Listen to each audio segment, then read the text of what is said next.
This whole conspiracy, the whole cult way of manipulating society is psychologically. It's a psychological game.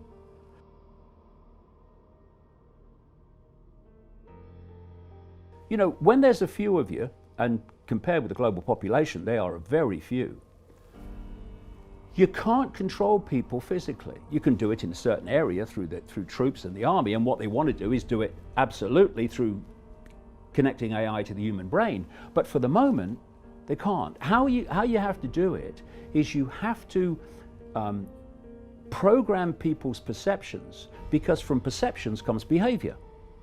It's a real simple thing. Your perceptions become your behavior. And you go one step back, where do your perceptions come from? They come from information received.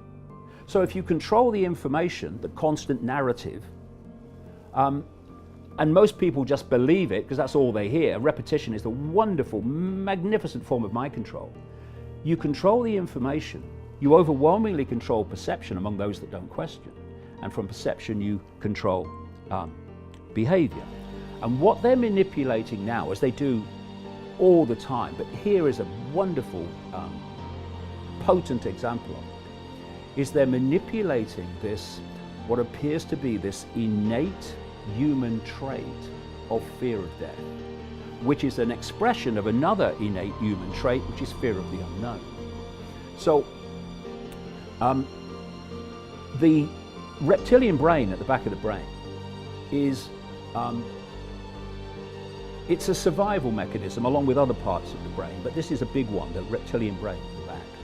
And the reptilian brain doesn't think, it reacts.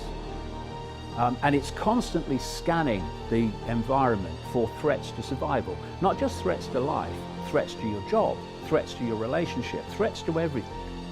And this kind of background anxiety that people feel, a lot of it comes from here.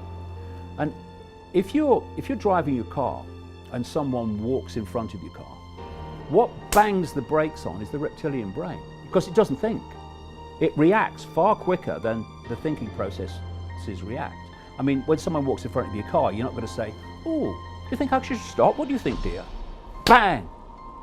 Now that's great, and it's part of the survival mechanism. But when the reptilian brain survival mechanism starts impacting on general life, then all hell breaks loose, chaos breaks loose. And give you two examples of it. Panic buying. Panic buying is the survival mechanism kicking in. And when that kicks in and it's not kept under control, it perceives its survival to be the only thing that matters. So if I have to survive and you don't for me to survive, well, fair enough, because I've got to survive. This is panic buying. I mean, we've had fights in supermarket aisles over toilet rolls.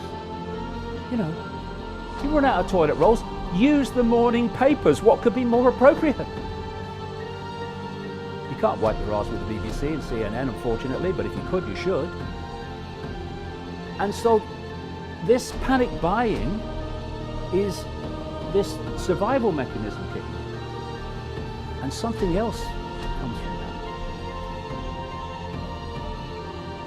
The survival mechanism will agree to anything, no matter how draconian and how fascistic, so long as it perceives it will aid its survival.